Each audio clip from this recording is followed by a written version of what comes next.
Good afternoon. Today is Tuesday, March? April 17th. April 17th. We should remember that date, shouldn't we? My name is Larry Harris, and I'm a volunteer here at the Palm Springs Air Museum here in California. Part of our mission is to record and preserve the history of the military conflicts of our country.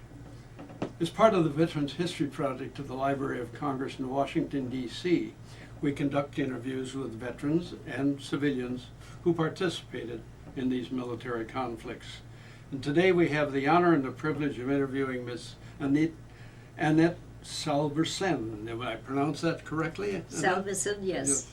And we're going to go through Annette's glorious history as a decoder in World War II. In England. In England, with lots of interesting points of view. While I adjust the camera, Annette, would you state your name, spell it, and your birthday? Annette Salvesen, Annette Salvesen, and the birth date is 9/29/26. Good. Let's start out at the beginning. Where were you born? Hong Kong. In Hong Kong. And how was your childhood there? Why were you there? Was your dad in the service? Or My father was a sea captain. We happened to be living in, or they happened to be living in Hong Kong at the time, and I can't remember anything about it. We went to Singapore, which was our home, and then they sent me to England for schooling. when you say sea captain, was this in the service or was it in civilian? Civilian. Civilian. Yep. And what type of ships did he captain? I really can't remember because he lived a very short time after I was born. And how long did you live in Hong Kong as a child? I don't remember it at all. Oh, I mean 10 years, 20 years, Oh, Lord, 30 no. years? We went straight to Singapore. After your birth. Yeah. All right. So in China, how long did you live there? Again, I cannot remember.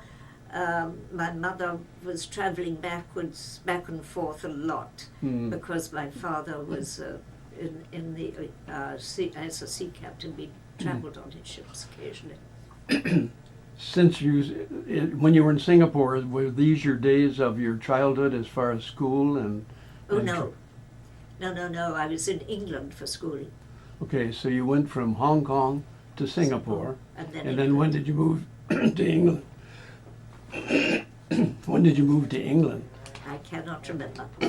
Oh, when you were 10 years old, 15? Oh no, younger than that. Younger Much than younger, that. yes. So you had your childhood actually in England. Yes. And whereabouts in England? In Shropshire. I can't remember very much of it. We were traveling around so much with various friends and relations. Yeah. What was the occupation of your parents or parent at that time?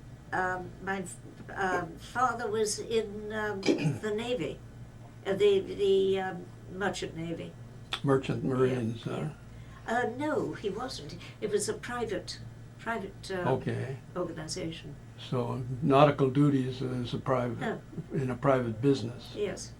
Now, did that hold true through the war? Was he living through World War II? Oh, no. He died when I was 8 years old. And that's when you were in England? Yes. And your mother, she returned to Singapore. She put me in boarding school and returned to Singapore. Mm-hmm. And when you were in England, what did she do? Did she work there, or was she a mom? She was a mom. So, what school or schools did you go to during the time in England for education? Shrewsbury High School to begin with. I was there for a very short time. She came back from Singapore, disliked it intensely, sent me to Princess Helena College in Hertfordshire. No, that was your mother. Yeah, she Oh. sent me that. Yes, then maybe you could add on to where you were and where you went to school and, I was at Princess Helena College. so you gave me where your mother went to school. No, and- I don't know where she went to school. Oh, okay, it sounded like you were talking about your mother. No, she I'm went sorry. to Singapore to live. So the information you gave us in school was your education, yeah. And how old did you graduate from general school and go on to any college training or advanced training? I went on to the Triangle Secretarial College in London, which was evacuated during the war to Gerrard's Cross. In preceding the war, of course, you weren't old enough to work as you did later on, but I would assume that was in the early 30s, just before the start of the war, is that correct? No, I was not working before then. I was working during the war, Yeah, but not before. But preceding the war, No, I was that's too when you young. got your formal training, no. education. That, Yeah. The education, yes. Oh, okay. Now, after your education, is that the reason possibly you got into the field that you got into, with your background in training, or was it something divorced from that? My mother, when she got away from the Japanese in Singapore, she went into Bletchley Park, the big coding station in England, and that is where she took me to work as a coder. Hmm. And so your mother was in Singapore, and were you with her when she lived in Singapore? No. Oh, you left before that time and went with your She father? No, she left me in boarding school. Oh. And your father was a sea captain, and so you more or less were alone? He died when I was 6 years old. Uh-huh. So who then took care of you? I was in school. And Oh, that was yeah. your home was boarding Yes, school? with friends. I Uh-huh. stayed in holidays, Yeah, had yeah. holidays with friends. Okay, so let's move ahead again to when you went to England and got training there. How did you eventually get into the field that you got into? What was the reason? What was the... I wanted to go on the stage, become an actress, because I was well trained in college to go to become an actress. But no, the war was on. My mother insisted that I do war work, and I joined her at Bletchley Park at coding. I learned to become a coder. Let me slide back and ask you a little more about your acting career and training there. What were you? Did you get to the point of doing shows and entertaining? No. It was at school. I was far too young. Oh, you said that's what you wanted to be, That's was an what I actress. wanted to do, yes. So did you have any training or experience or anything at all? Eventually I did, yes. Eventually. Yeah. Is that before the war or after? After. After. Okay. But you were an aspiring actress Yeah. before the war. And then from there you went to work. Not before the war. I was far too young. Much too young to do that. So then from there you went with your prompting by your mom into war work. And what did you say? What type of work did you do? I was decoding messages from agents behind the enemy lines. Oh, so you went directly from civilian life into decoding, Yeah. not through other fields of Nope. endeavor. And how or why were you put in that position? Did you request that, or were you tested? Why did they put you into coding? Must be a very specialized field. It was. My mother knew I'd be furious that she would not let me go on the stage, so she told her boss in Bletchley Park, put her into something that she'll hate to do so that she'll insist on becoming a coder. So they put me into Hut 10, where the coders were in different huts. In Hut 10, they put me to make tea 3 times a day for the people who were doing coding. So one day, I think about 2 days after I'd been doing this, I was furious. I marched up to the person in charge and said, I don't want to make tea anymore. I want to do what they're doing. And so they taught me to code. That's wonderful. That's some way to get you backed into it. How long did you work making tea before you got into decoding that? About 3 days, I think. Did they give you any special training or testing after that? For making tea? No. Coding, that yes. Too. No, for decoding work. Yes. Oh, yes. How long was your training? And I went straight into it, and they showed me how to do the messages, and I did it right away. Wasn't that overwhelming to start with? No. No? I loved it. So in other words, there was no really basic formal training or education regarding No. it? Oh, Lord, no. Was it No. instinct or? Probably. Yeah.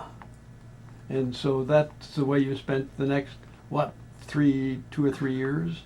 To the end of the war, and then they sent me to do it in Germany. Mm-hmm. During the war, you were in London or in England somewhere? No, at Bletchley Park, Uh-huh. the big coding. Yeah. How many days, hours, and weeks, how many hours a day did you work on that? I can't remember. I really can't remember. I don't think they gave me full time because I was so young. Uh-huh. But then I soon got into it and loved it. Now, as a decoder, did you also use the decoding machines, etc.? No, I didn't. We did it by hand. The coding machine, the Enigma, was done by Alan Turing. He was in one of the other huts with that machine, but we knew nothing about it. We did not talk to each other. No one talked at Bletchley Park at all. We never knew what the other person was doing.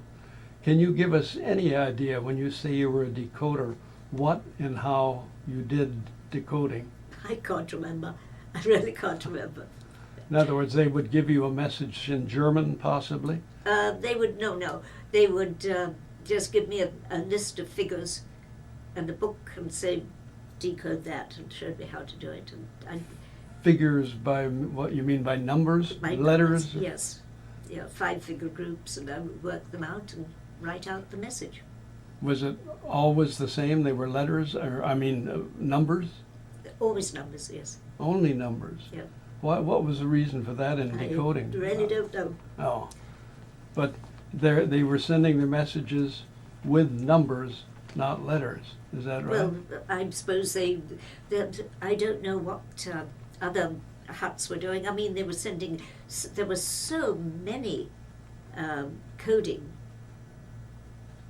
so much coding going on during World War II, obviously.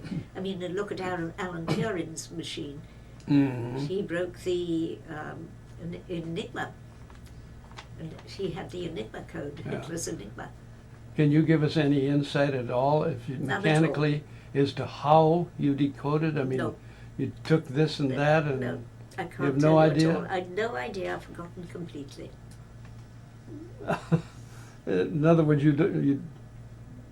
they gave you some numbers and you looked at them and then you decoded Figured it them. out, and yeah.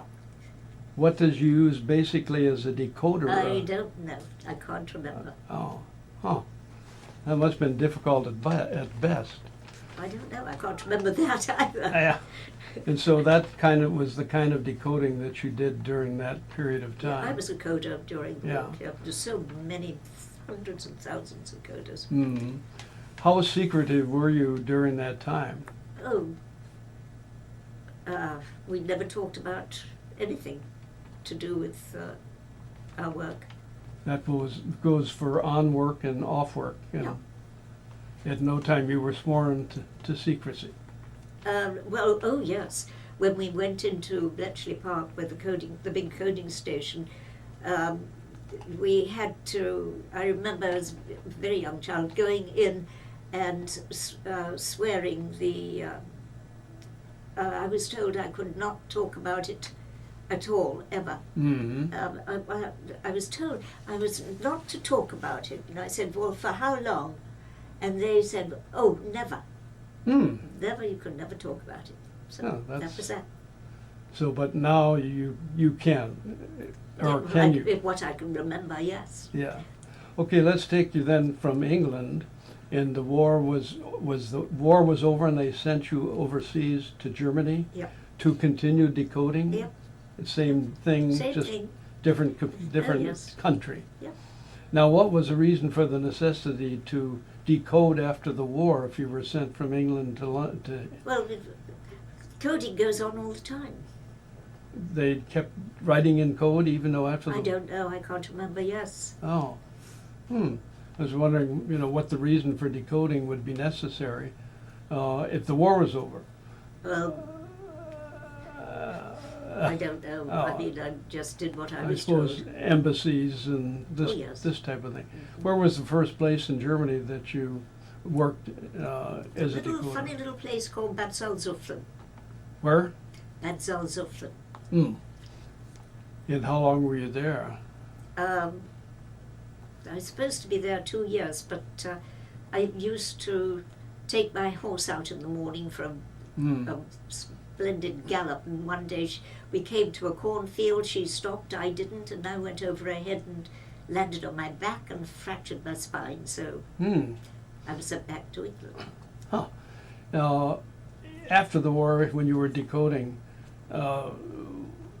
what kind of messages? Because you had to put them into English, didn't you? I can't remember a thing about it. Oh, so you don't know what you decoded or No. So what was its value? I mean, the value wasn't, of course, to you, but you don't remember a message of any kind. Yep. Oh, well, that you have quite a memory block. Oh yes. Oh, on purpose or? No, I just can't remember. I don't want to remember. Uh-huh. Oh, okay. So you went from Germany then to where did they station you then? Or employ you? I had to go back and get after the fall I had to recoup, and they asked me where I would like to go next, and I said Rome. So off I went to Rome. Good place to go. And did you work again in the same way, in the same field, decoding? Yes. Oh. Yes. Did you know Italian or no, but it was fun learning Italian. Yeah. So when you decoded, you did English, then German. No, I can't remember anything about the coding. It was just the most uninteresting thing to me. Well, when you decoded in Germany, wasn't it in German or what? No, I don't know. I keep telling you, I don't know anything about it. Remember anything about it. So then you went from Germany then to, of course you were injured, came back to England and then went back to Germany because you hurt your spine, right? You hurt your back. Yes. And then you took evidently a leave and then went back to Rome by request to be a decoder. And decoded. I did secretarial work for the government. When you were in Rome? Yeah. So you weren't decoding at that time? I was doing secretarial work all over the place. Uh-huh. Rome and Germany. Uh-huh. And so you were out of the decoding work field.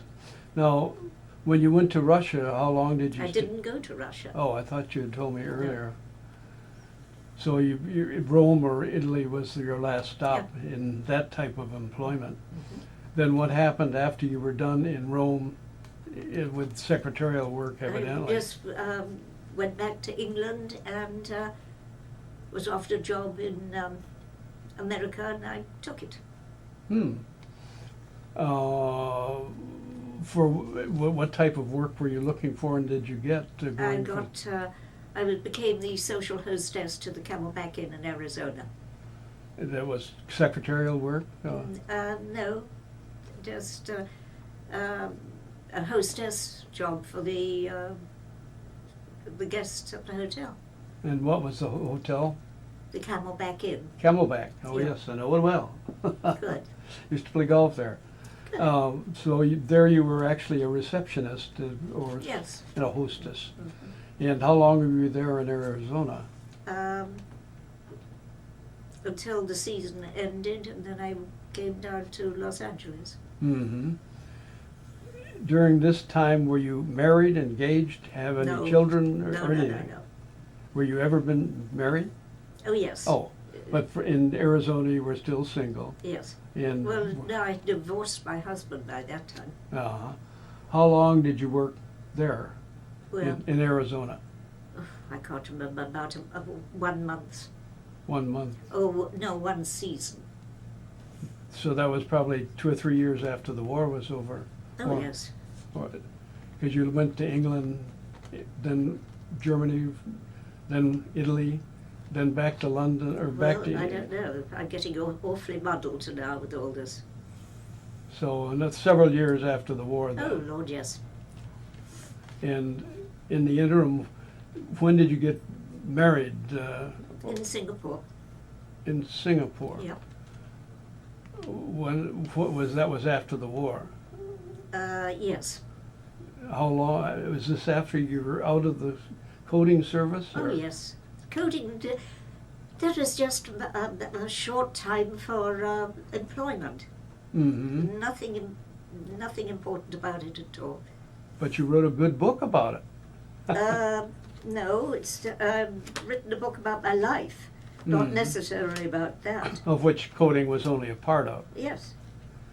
So you got married in Singapore. Was this after you went to Arizona and worked as a hostess? No.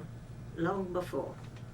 Long before. Well, that's when you were in England then, and before you left to go to Arizona. Then did you go from there to Singapore? No. What was the sequence, if you can remember? Singapore, England, Arizona. And what was in between? Singapore? England, Arizona. Okay. But where were you before you went to Singapore? England? England. England, Singapore, then back to England, Yep. and then to Arizona. Mhm. Okay, I just wanted to, and during that time you weren't married or anything? I was married in Singapore. I divorced my husband in England. So, okay. Did you have any children? Nope. No children. And do you remember the dates at all of 19, whatever it was, 45, 50, 55? Any Okay. time in your life, the dates? No. You don't remember when you went to Singapore from London or Oh, from heavens, England? no, it was just, Huh? no, it didn't matter to me at all, Oh. the dates. It must have been important at the time. No, No. no. No. So you went from Singapore to Arizona, then Arizona where? Arizona, I went down to Los Angeles. Did where? To Los Angeles. Out to LA, okay. And what did you do? What kind of work, or didn't you work then? I wasn't working at the time. Oh, when you lived in Los Angeles. How long did you live there? I can't remember. 1 year, 2 year, 5 year, I 10 year? can't remember at all. Oh, I met someone in the health food store, and he asked me to come to Palm Springs to run his organization, his health organization. and how long did you live? Was it 10 years ago you lived there, 20 years ago, 30 years ago? I can't remember. Oh, so it's 2012 now, Yeah. and this would have been back in the 1990s, or, well, I guess it's irrelevant. So after you went to LA, then what happened to you life-wise? I came, as I say, I came to Palm Springs. And do you remember when that was? No. Oh, okay. What about your book? When did you write that, and how long did it take you, and where were you when you wrote it? I was, well, we weren't able to talk about our life in Bletchley Park, so I just scribbled down incidents and decided to write a book eventually. Hmm.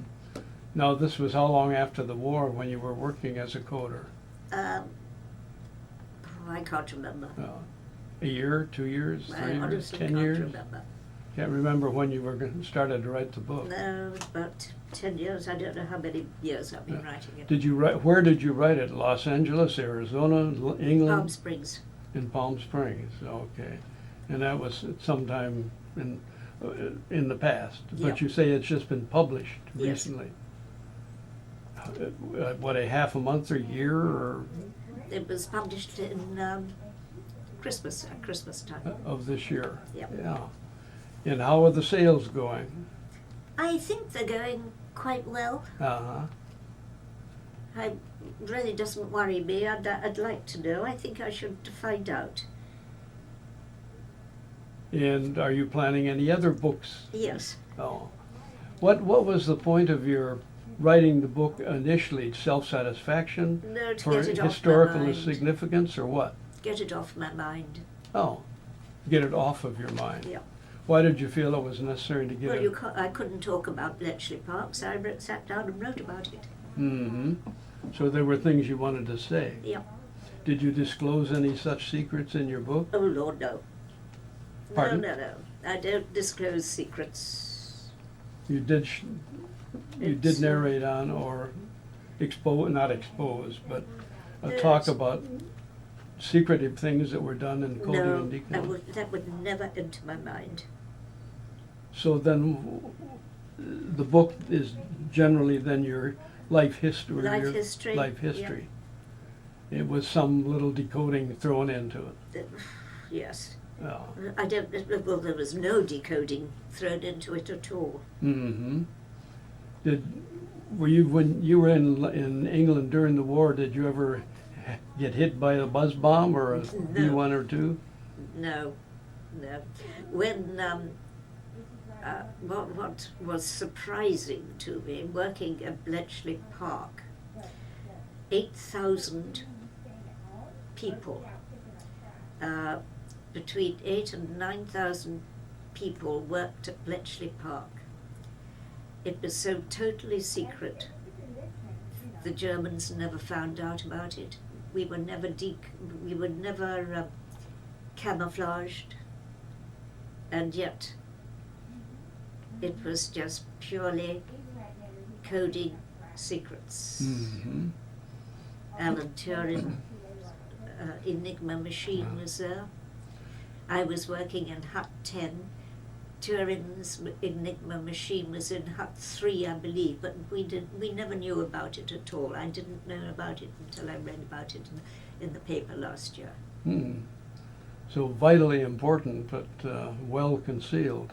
Oh yes, Yeah. yes. So well concealed that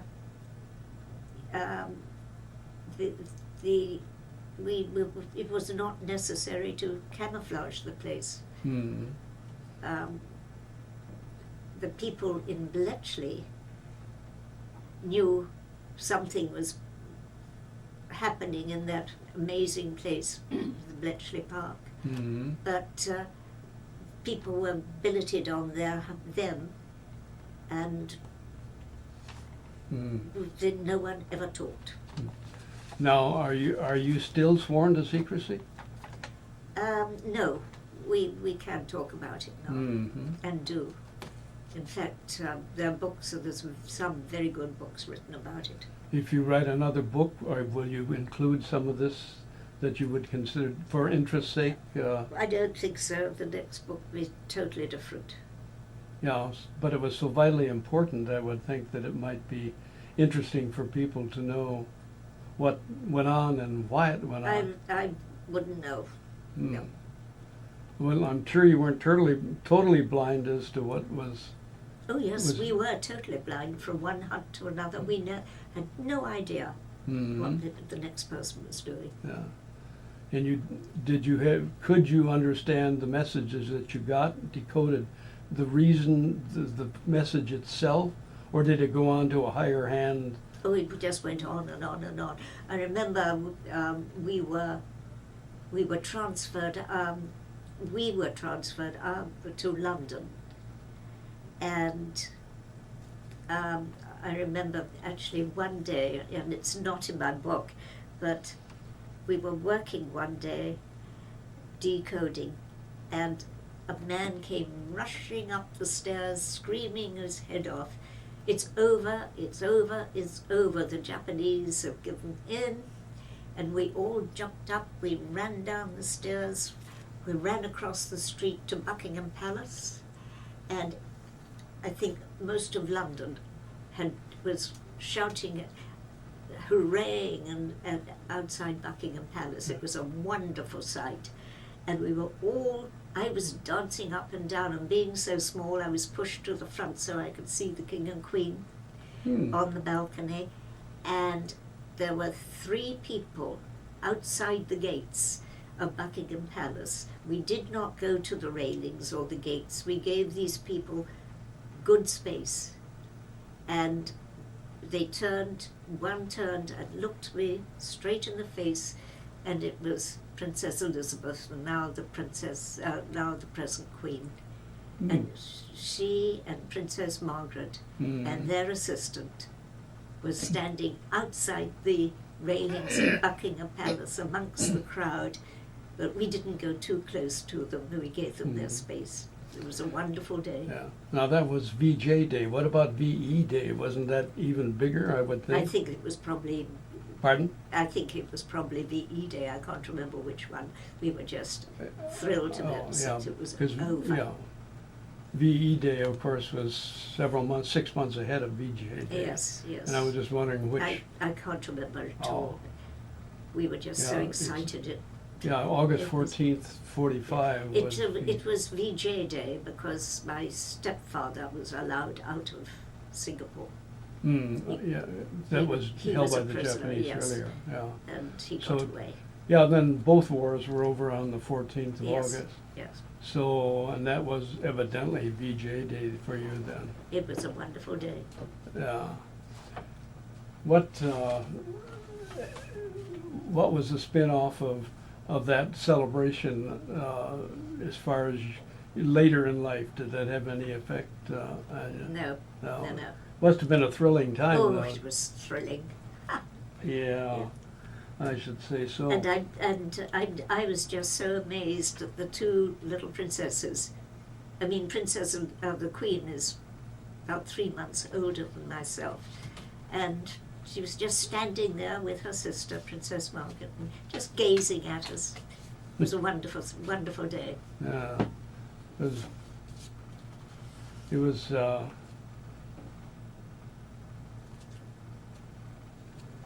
Yeah, and I bet that was an exciting time for you. So, what now in your life? Are you say you're going to write some more books?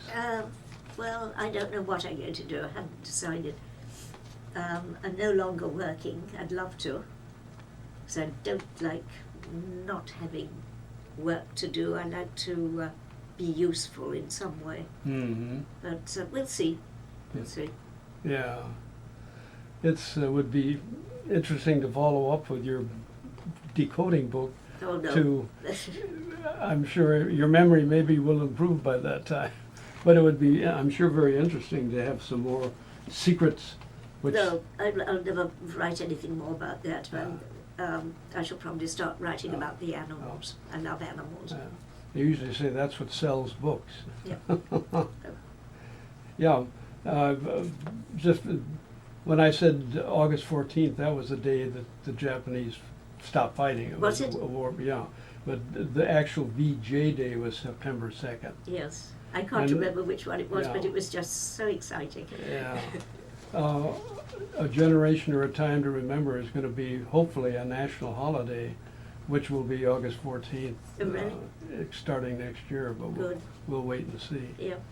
Yep. So, well, as I say, you had an interesting life, and you're maybe just starting it by writing another book, Yes. and maybe doing a little more expose in it to spice it up a bit.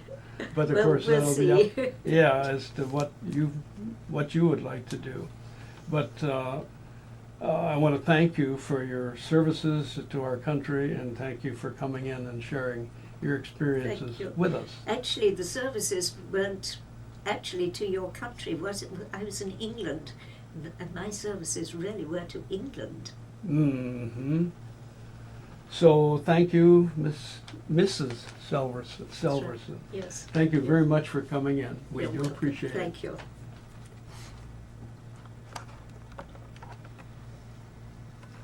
Cut. Cut. Yeah, you're right. The signing. The VJ was on the battleship Missouri. Right. Yeah, and the August Why, August why 14th. Huh? why I remember it, my sister was born on my birthday, and we went downtown on a bus to get each other a present.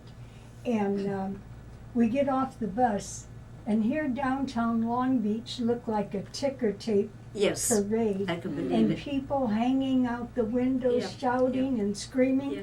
And my sister turned to me and she said, "Did you tell them it was our birthday?" Now, which day was that? The 2nd or the 14th? September 2nd. Yeah, the 14th is when the fighting stopped, and then they Yeah. signed the Treaty, Treaty, September Yeah. 2nd. September Yeah. 2nd. Then Right. my stepfather came back from Singapore. Ooh, he was a prisoner in a Japanese prison camp. Oh, Mm-hmm. God, whew, what a life. yeah. Yeah, I should say so. Well, thank you so much for You're coming welcome. in. You're I've got to welcome. get around to reading your book now. Yeah. Yes.